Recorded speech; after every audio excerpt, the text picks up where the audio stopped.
আসসালামু আলাইকুম। এই প্রশ্নটা আসলে টপিকের সাথে প্রাসঙ্গিক নয়, তবে আমাদের এক বোন এই ব্যাপারে আপনার মতামতটা জানতে চাচ্ছেন। আমরা ছেলে মেয়েদের সেকুলার স্কুলে পাঠাচ্ছি, এতে করে তারা ইসলামী মূল্যবোধ থেকে দূরে সরে যাচ্ছে। যদিও অনেক বোন মনে করেন ছেলে মেয়েদের সেকুলার স্কুলে পাঠালে কোনো সমস্যা নেই যদি তারা বাসায় ইসলামী শিক্ষা পায়। আপনি কি বলবেন? বোন, আপনি প্রশ্ন করলেন, আমিও একমত এটা টপিকের বাইরে, তবে চেয়ারপারসন অনুমতি দিয়েছেন, আমিও উত্তর দেব। আপনি প্রশ্ন করলেন যে আমাদের ছেলে মেয়েদের সেকুলার স্কুলে পাঠানো ঠিক হবে কিনা আর ইসলাম শিখবে বাসায়। বোন, এই সেকুলার শব্দের মানে ঈশ্বরের সাথে কোনো সম্পর্ক নেই।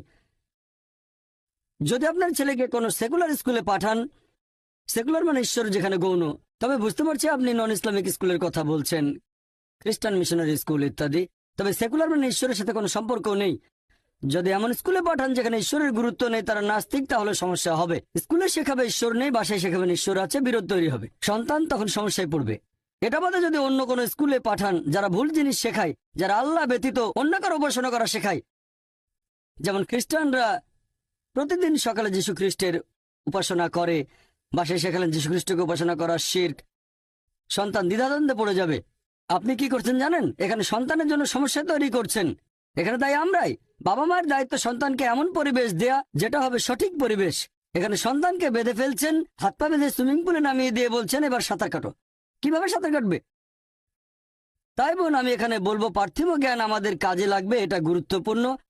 মানুষ জাতির উদ্দেশ্যে কোরআনে আল্লাহ তাআলার প্রথম নির্দেশ সূরা ইকরা অধ্যায় 96 আয়াত নম্বর 1, সেটা ইকরা মানে পাঠ করো, মানে শিক্ষিত করা। আমাদের প্রিয় নবী বলেছেন এটা সব মুসলিমের জন্য আবশ্যিক, হোক পুরুষ বা নারী জ্ঞান আহরণ করবে।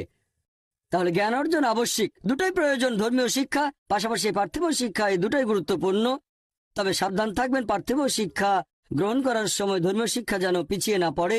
আর এখানে দুটোই থাকতে হবে। ভালো হয় সন্তানকে এমন স্কুলে পাঠান যেখানকার শিক্ষার সাথে বিরোধ নেই আল্লাহ সুবহানাহু ওয়া তাআলার নির্দেশের। তবে সবচেয়ে ভালো যে স্কুলে দুই ধরনের শিক্ষাই দেয়া হয়। চিন্তা করেন, এমন স্কুলে পাঠালেন যেখানে পড়ানো হয় ডারউইনের থিওরি, যে মানুষ বাঁদর থেকে এসেছে। আল্লাহ বলেছেন আমরা এসেছি আদম এবং হাওয়া থেকে। সন্তান দ্বিধাদ্বন্দ্বে পড়ে যাবে। কতগুলো দ্বিধা দূর করতে পারবেন? সবচেয়ে ভালো ইসলামিক স্কুল, কিন্তু দুর্ভাগ্যজনকভাবে আমাদের ইসলামিক স্কুলের সংখ্যা অনেক কম। তবে আলহামদুলিল্লাহ সুম্মা আলহামদুলিল্লাহ, এখন ভারত সহ পুরো পৃথিবী জুড়েই অনেক ইসলামিক স্কুল গড়ে উঠেছে। কিছু স্কুল ভালো মানের, কিছু মাঝারি মানের, আবার কিছু নিচু মানেরও আছে। এখন আমাদের উচিত তাদের সাহায্য করা যারা এরকম স্কুল চালু করছে। আলহামদুলিল্লাহ, আমাদের Islamic research foundation IRF educational trust 3 বছর আগে একটা স্কুল চালু করেছে বোম্বেতে। এটার নাম ইসলামিক ইন্টারন্যাশনাল স্কুল। আমরা চেষ্টা করি সন্তানদের সেই শিক্ষা দিতে যেটা আমরা পাইনি ছোটবেলায়। আমাদের যেটা ঘাটতি ছিল, এই স্কুল শুরু করেছি। আর ইনশাআল্লাহ এখানে ফর্মাল শিক্ষার পাশাপাশি এটাকে আমি সেকুলার বলবো না। অঙ্ক সাবজেক্ট সেকুলার না, বিজ্ঞান সেকুলার না, আমি এটাকে বলি ফর্মাল শিক্ষা, কারণ বিজ্ঞান একটা ইসলামিক সাবজেক্ট আমার মতে। অঙ্ক ইসলামিক সাবজেক্ট, বিখ্যাত অনেক গণিতজ্ঞ মুসলিম, বিখ্যাত অনেক বিজ্ঞানী মুসলিম। তাই আমি বিজ্ঞানকে সেকুলার শিক্ষা বলবো না, আমি এটাকে অমুসলিমদের কাছে বলবো ফর্মাল শিক্ষা, মুসলিমদের কাছে বলবো এটা ইসলামিক সাবজেক্ট। তবে সঠিকভাবে শেখাতে হবে, বৈজ্ঞানিক ফ্যাক্ট, কোনো অনুমান বা থিওরি না, যেমন ডারউইনের থিওরি ইত্যাদি। তাহলে আমাদের সন্তানদের সঠিক পরিবেশ দেওয়াটা গুরুত্বপূর্ণ। খেয়াল রাখবেন যেন সঠিক শিক্ষা পায়, এটাই সবচেয়ে ভালো। যদি এমন কোন স্কুলে সন্তানকে পাঠান যারা ভুল জিনিস শিক্ষা দেয়, তারপর আপনি আবার বাসায় তাকে আল্লাহ সুবহানাহু ওয়া তাআলা সম্পর্কে বললেন, ধর্ম সম্পর্কে বললেন, বোন এটা আগুন নিয়ে খেলা, আমি বলবো কোন ইসলামিক স্কুলে দেন। আশা করি প্রশ্ন আমার বাম দিকের মাইক থেকে। প্রথমে আপনার নাম আর পেশাটা বলবেন। সবাইকে অনেক ধন্যবাদ। আজকে এখানে আসতে পেরে খুব ভালো লাগছে, যদিও আমি একজন অমুসলিম। পবিত্র বাইবেলের ওল্ড টেস্টামেন্টে একথা বলা আছে যে ঈশ্বর রাত এবং দিন সৃষ্টি করলেন একেবারে প্রথম দিনে। তারপরে ঈশ্বর সৃষ্টি করলেন সূর্য এবং চাঁদ। সূর্য যদি না থাকে তাহলে দিন আর রাত কিভাবে আসবে? একইভাবে পবিত্র কোরআনে বলা হয়েছে যে সূর্য পৃথিবীর চারপাশে ঘুরে। এটা আছে 21 অধ্যায়ের 22 নম্বর আয়াতে। কোরআনে যে ঈশ্বর বিশ্ব জগৎকে নিয়ন্ত্রণ করে, আমার সন্দেহ হচ্ছে ঈশ্বর কি বিশ্বজগৎ সৃষ্টির সময় কোন রকম ভুল করেছিলেন?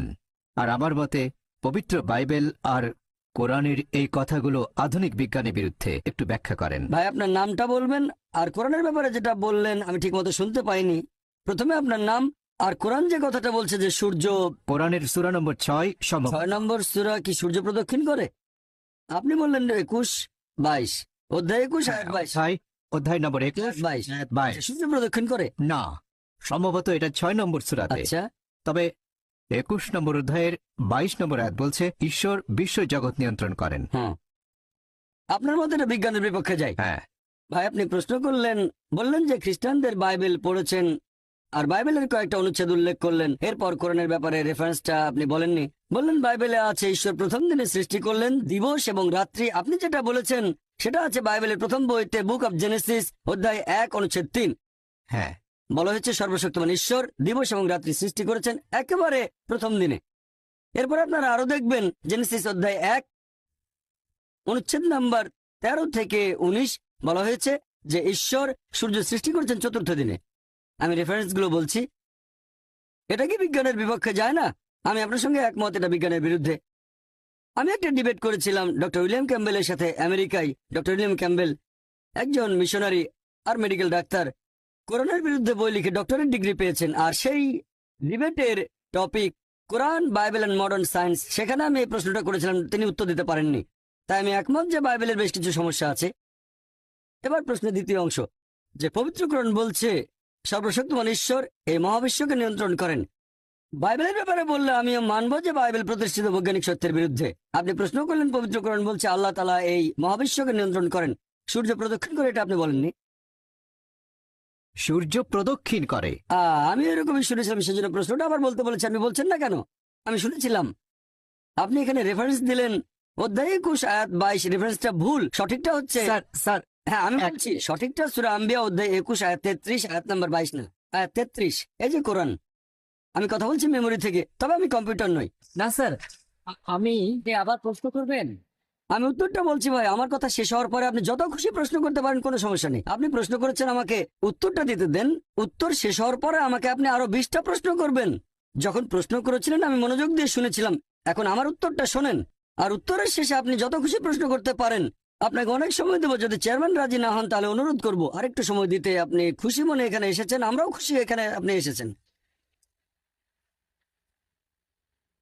আপনি বললেন পবিত্র কোরআন বলছে সূরা আম্বিয়া অধ্যায় 21 আয়াত নাম্বার 22 আসলে 33 যে সূর্য প্রদক্ষিণ করে। এটা পবিত্র কোরআনে আছে। সূরা আম্বিয়া অধ্যায় 21 আয়াত 33 বলা হয়েছে হুয়াল্লাযী খালাকাল লাইলা ওয়ান নাহারা আল্লাহ তাআলা সৃষ্টি করেছেন দিন এবং রাত, ওয়াশ-শামস ওয়াল কামার সূর্য এবং চন্দ্র। কুল্লুন ফি ফালাকি ইয়াসবাহুন। প্রত্যেকে নিজস্ব গতিতে নিজকে চারপাশে বিচরণ করছে। আর তাসলিমা নাসরিনও এই ভুলটার কথা উল্লেখ করেছিল। আপনারা চেনেন, নাম শুনেছেন? বাংলাদেশের সে বলেছিল একটা বই যদি বিশ্বাস করে সূর্য পৃথিবী চারপাশে ঘোরে তাহলে আমরা কিভাবে উন্নতি করব, মানে কোরআনের কথা বদলাতে হবে। নাউজুবিল্লাহ।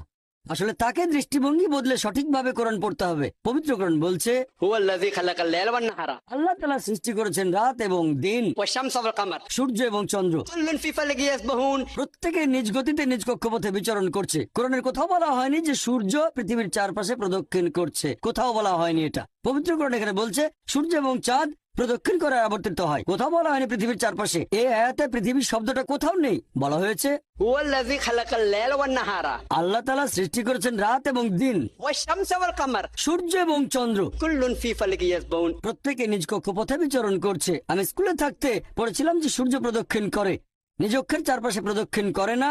সূর্য মহাবিশ্বে প্রদক্ষিণ করে, পুরো সৌরজগৎ প্রদক্ষিণ করে। আমি স্কুল পাশ করেছি 1982 সালে। স্কুলে পড়েছিলাম সূর্য নিজের চারপাশে আবর্তন করে না। কিন্তু কোরআনের আয়াত বলছে, এখানে আরবি শব্দ ইয়াসবাহুন, এর মূল আরবি শব্দ সাবাহা, যেটা দিয়ে চলন্ত কোনো কিছুর গতিকে বোঝানো হয়।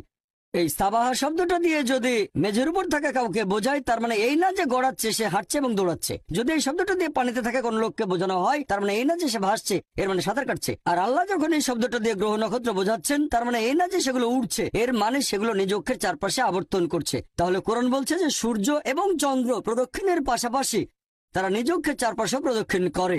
যখন কোরআন পড়লাম তখন ভাবলাম যে স্কুল বইয়ে ভুল পড়েছি আমরা, সূর্য আবর্তিত হয় না। এখন বিজ্ঞান আর উন্নত হয়েছে, তাই আমরা জানি একটা টেবিলের উপর সূর্যের প্রতিবিম্বকে ধরে রাখলে সেখানে দেখতে পাবো সূর্যের কিছু কালো স্পট আছে। আর এই কালো স্পট গুলো আনুমানিক 25 দিনে একবার সম্পূর্ণ ঘুরে আসে। তার মানে সূর্য আনুমানিক 25 দিনে নিজের চারপাশে একবার ঘুরে আসে। তাহলে স্কুলে যা শিখেছিলাম 1982 সালে। এখনকার বিজ্ঞান বলছে তা ভুল। কোরআন এই কথাটা কিন্তু 20 বছর আগে বলেনি, বলেছে 1400 বছর আগে। আমি স্কুলে যা পড়েছিলাম 20 বছর আগে, পবিত্র কোরআন বলছে যা জেনেছিলাম তা ভুল। প্রথমে শক পেলাম, তারপরে এই ব্যাপারটা নিয়ে একটু গবেষণা করে দেখলাম যে কোরআনের কথাই সঠিক, কোরআন ভুল বলেনি। আমার বিজ্ঞানের বই ছিল ভুল। আর আমি জানি না এতে তসলিমা নাসরিন পৃথিবী শব্দটা কোথায় পেল। সে কি আরবি জানে, ইংরেজিতে কথা বলতে পারে?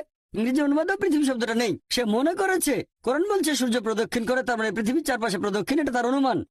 তাহলে তার অনুমানটা ভুল। আলহামদুলিল্লাহ, কোরআন ভুল বলেনি।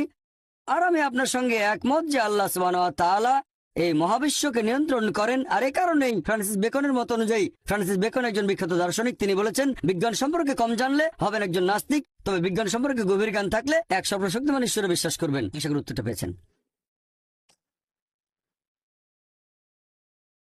আবারও প্রশ্ন করতে চাইলে করতে পারেন, পাল্টা প্রশ্ন করতে চাইলে করে ফেলেন। আমরা আপনাকে ভালোবাসি। স্যার, আমি অধ্যয়ের ব্যাপারে শিওর নই। কোনো সমস্যা নেই, আমি আপনার সমালোচনা করছি না, প্রশ্নটা করেন। আর আমি এখানে সঠিক কথাগুলো বলছি। আপনি যদি ভুল রেফারেন্স দিয়ে থাকেন তাহলে আমি সেটাকে শুধরে দেবো। বলছি না যেটা আপনাকে জানতেই হবে। আপনিও কম্পিউটার না, আমিও কম্পিউটার নই। তবে আমার মনে হয়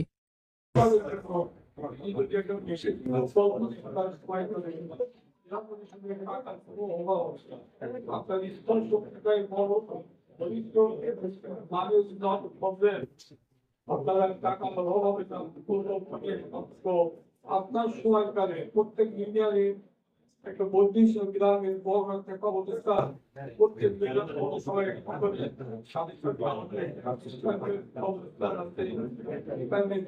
জেলায় সরকার আছে এগুলো প্রকল্প ভিত্তিক কার্যক্রম হাতে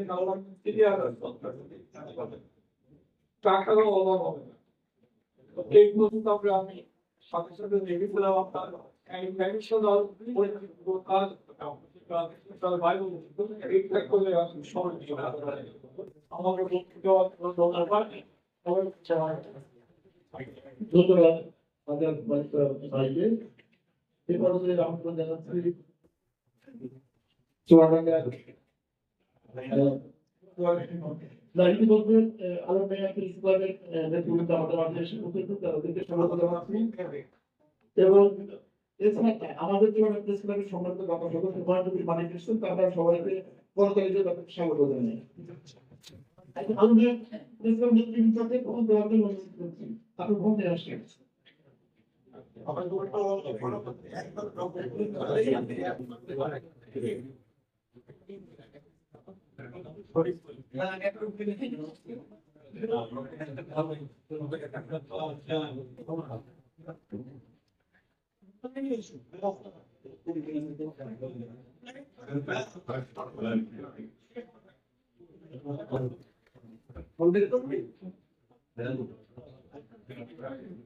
সবাইকে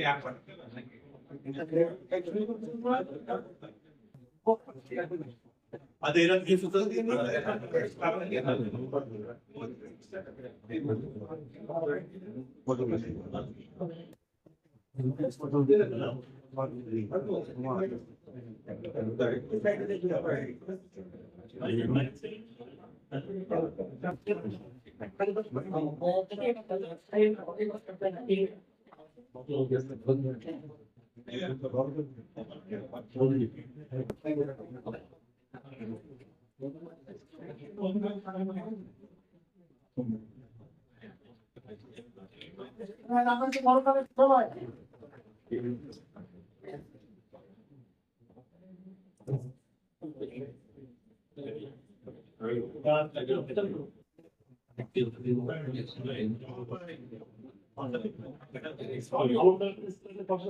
এবার আসছে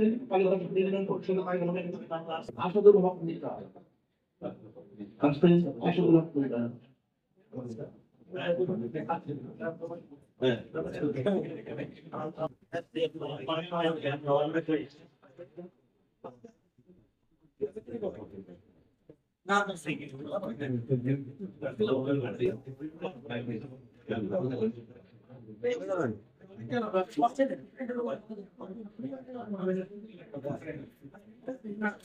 বক্তব্য আছে সাবেক সভাপতি চুয়াডাঙ্গা থেকে প্রকাশিত দৈনিক বাংলা সম্পাদক প্রফেসর চন্দন আলামিন। ধন্যবাদ। অনেক কথা শুনেছি আমরা। আমি বেশি কথা না বলে অল্প কথা শেষ করি, সেটা হচ্ছে যে শরীর যেমন শরীর চুয়াডাঙ্গা জেলা পরিষদের প্রশাসক হিসেবে নিয়োগ পেয়েছে, খবর ছড়িয়ে গেছে, তখন আমি এটা টের পাই, আমি জানতে পারি না, একটু পত্রিকার সম্পাদক হিসেবেও জানতে পারি, এটা আমার ব্যর্থতা। কিন্তু এই ব্যর্থতা হলেও সাধারণ পাঠকের কিন্তু আমাকে তাগিদ দিয়ে চিন্তা করেছে যে এই এত বড় খবরটা কেন নেই। যাই হোক, আমরা একদিন পরে যখন আমরা সংবাদটা পেয়েছি, যথাযথ গুরুত্ব সহকারে আমরা প্রকাশ করেছি। এই প্রকাশের মতো দিয়ে আমি কিন্তু একটা স্বপ্ন দেখে ফেলেছিলাম। যখনই শুনেছি যে শরীর জেলা পরিষদের প্রশাসক হচ্ছে, তখনই স্বপ্নটা হচ্ছে যে আমাদের তিনতলা যে পরিকল্পনা সেটা বাস্তবায়ন হইল।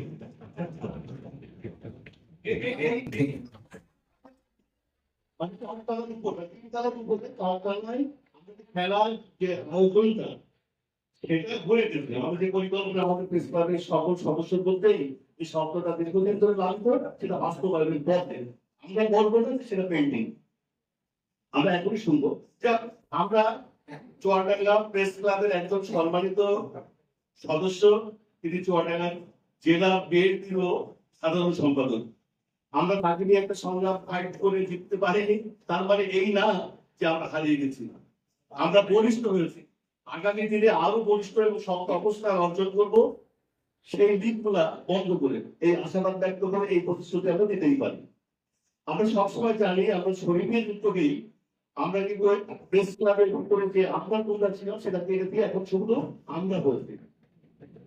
এখন আমরা যখন আমাদের প্রেস ক্লাব, আমাদের প্রেস ক্লাবকে আমরা অনেক করে এগিয়ে নেবো যেমন ভাবে, ঠিক তেমন ভাবে আমি বিশ্বাস করি শরীরের বিচক্ষণতা দিয়ে শরীরের চুয়াডাঙ্গাকেও আমাদের চুয়াডাঙ্গাকে বলে প্রধান করে এই চুয়াডাঙ্গা উন্নয়নে ভরিয়ে দেবে। তাকে হাত দিয়ে দেখিয়ে দেওয়ার দরকার নেই, কারণ তার জ্ঞান প্রজ্ঞা তার বক্তব্যের মতো তিনি ফুটে ওঠে। আজকের এই আয়োজনে চুয়াডাঙ্গা প্রেস ক্লাবটাকে সম্মানিত এবং সম্মানিত করতে গিয়ে চুয়াডাঙ্গা প্রেস ক্লাব গর্বিত। আজকে চুয়াডাঙ্গা প্রেস ক্লাবে যারা এসে কথা বললেন তাদের কথা শুনে আমরা সমৃদ্ধ হলাম। যারা কথা বলতে পারেনি তারা আগামী দিনে আরো কথা বলবে, তাদের কথা শুনবো। আমি মনে করি যে আমাদের প্রেস ক্লাবের যে যাত্রা, সেই যাত্রা এগিয়ে যাবে, এগিয়ে নেবে আমাদের সামনে। এই আশাবাদ ব্যক্ত করে তার সুস্বাস্থ্য কামনা করে আমি যারা আমাকে পরে বক্তব্য দেবেন, আমাদের সিদ্দিক সাহেব বক্তব্য দেবেন, আমাদের সভাপতি সকল বক্তব্য দেবেন, তাদের কথা শুনবো, বিশেষ করে শুনবো শরীরের কথা। কারণ আর কিছু কথা আমি এখন ভিডিওতে আমরা যখন শুনি তখন আমরা মুক্ত হই যে তার পরিপক্কতা কত দ্রুত এসছে। আমি আজ থেকে গত 6 মাস আগেও যে বক্তৃতার যে পূর্ণতা পাই এখন পাই, আমি মনে করি যে সে আরো বেশি তার পাশে থাকা মানুষগুলো তাকে আরো বেশি সমৃদ্ধ করবে এবং তার জ্ঞান বিচক্ষণতা আমাদের চুয়াডাঙ্গাকে উজ্জ্বল করবে, সারা বাংলাদেশের ভিতরে মডেল হিসাবে দাঁড় করাবে। আমাদের কাছে আমাদের পশ্চিমাঞ্চলের সম্পাদক, আমাদের স্বাস্থ্য প্রধান সম্পাদক, আজকের চুয়াডাঙ্গার সম্পাদক বক্তব্য দিয়েছে, তাদের বক্তব্য শুনেছি এবং সকলের এই আজকের এই উপস্থিতি এবং আজকের এই আয়োজন দেখে মন ভরে যাচ্ছে সকলের ভালোবাসা এবং সকলের চাইতে ভালো হওয়ার চেষ্টার তাগিদ দিয়ে আমি আমার বক্তব্য শেষ করছি। সকলকে ধন্যবাদ। ধন্যবাদ সর্দার আলমীকে। আমরা জানি যে চুয়াডাঙ্গা থেকে প্রকাশিত দৈনিক বর্তমানে গতকাল 3 যুগ পরিকল্পন করেছে। আমরা এই নির্বাচন থেকে 3 যুগ প্রতিগুলোকে একটা কোম্পানিতে অভিনন্দন জানাই, অবশ্যই একটা পত্রিকার জন্য এবং আমন্ত্রণ জানাচ্ছি ছাত্রদের স্যার, মানে স্যারের অনেক ছাত্র তার ছাত্ররা কিন্তু স্যার হয়ে গেছে। হ্যাঁ, এখন বক্তব্য আছেন চুয়াডাঙ্গা সরকারি কলেজের সাথে অত্যন্ত অর্থনীতির বিজ্ঞান স্যার।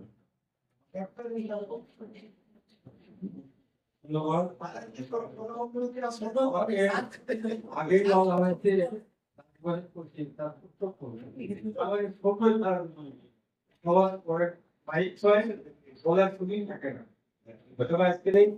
সুন্দর পরিবেশে কোন সন্তান যদি ভালো পদে আসে ভালো কাজ করে লাভবান করে যায়, আমার মনে হয় আমাদের হেল্পফুল যেমন যেমন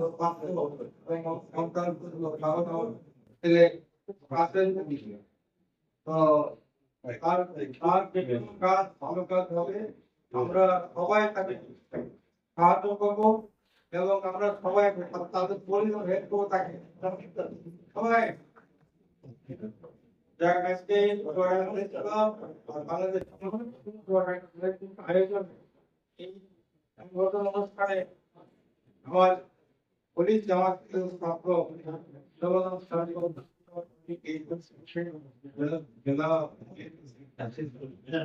এবং যে নতুন পথ পেলে এবং